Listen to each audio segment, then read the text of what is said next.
Grabing battery to. Ay, putik, napakalaki. 15,000 battery para kay Damulag. Let's go.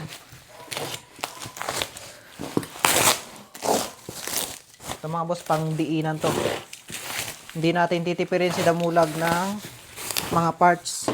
Ewan ko nga kung baka maubos yung 100k ko na presyo kay Damulag. Dito pa lang sa mga parts na gagamitin kay Damulag mga boss. So ito siya, James Watt. Hindi to sponsored mga boss. Yan, tinry natin to kasi may nagsabi sa atin na mas maganda daw tong James Watt. Sabi ng mga nagsusolar. Well, try natin. Yan, meron siyang ano dito. Tingnan nyo yung packaging mga boss. Oh. Ano kaya to? This. Oh, okay. Ewan ko kung ano to. Pero malalaman natin yan mamaya. QC pass mga boss. Baka may nagsabi na naman dyan. Hindi yan dumaan sa QC. Lahat ng parts mga boss na ginagamit ko ay dumadaan yan sa QC. Yung mga nagsasabing hindi dumaan sa QC, ay ewan ko lang. Eto na siya mga boss. Ay putik, napakalaki. Ang laki. Tignan nyo. Ay gagi. Grabing battery to. Shit. Ang laki. Yeah.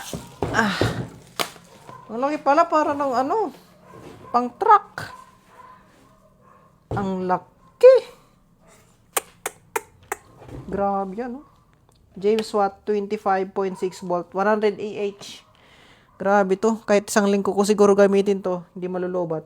Ang kagandahan dito mga boss, active balancer, Bluetooth support. Yan yung kapag i-connect nyo sa Bluetooth para makita yung battery percentage. Para ano, yung niload kasi natin kay Nobita is hula-hula lang. Hindi siya mamomonitor kung ilang percent na lang. Like 175%, like ganun. Binayaran ko siya through debit card mga boss kasi hindi sila nag-ship kapag cash on delivery. Kaya naman, debit card ang pinangbayad ko dito. So, test muna natin kung totoong 24 volts. 24 volts. Grabe, ang laki nito. Damulag talaga to. Test muna natin mga master. Positive. Negative. Naka-AC yan eh. DC. Okay, so 26.42. So, lulubatin ko to muna mga boss bago natin i-charge yan. Ang voltahe, yan, 26.42 volts mga boss, DC current. Try natin yung ano, wala itong ano niya mga boss, charger niya. Pero magkasabay lang silang dumating. Pero, hiwalay ng package. Bali, free niya lang to. Free yung kanyang charger. Ayun, oh. Try natin. Yan, so dito sa charger, meron na siyang built-in na fan mga boss. Tapos yun, nag-charge. Okay naman. So dito mga boss, sa application naman ay meron sila ditong barcode. Yan, i-scan nyo lang yan. Tapos mapupunta na kayo sa App Store o kaya sa Play Store. I-install nyo na lang. Tapos kapag i-connect naman mga boss, itong pangalawang barcode mga boss. Tingnan nyo. Itong barcode na yan. Tapos eto na siya mga boss. In-install ko na. Kung makikita nyo, 60% yung ating battery. So pwede siyang i-connect dito mga boss. O kaya naman, ito. Pwede rin siya dito. So, makikita nyo rin dyan kung nagcha-charge mga boss. So, try natin i-charge mga boss.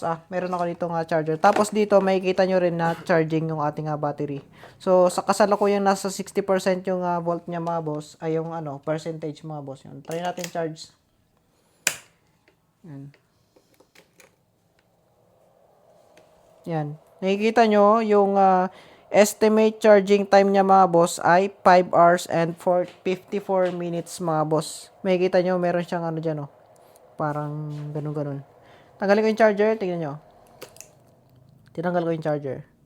Yan. So, nawala yung kanyang ano mga boss, yung estimated pull, no? Nawala. So, i-unlink natin tong application mga boss. Unlink natin para makita din natin dito sa kanyang pinaka ano.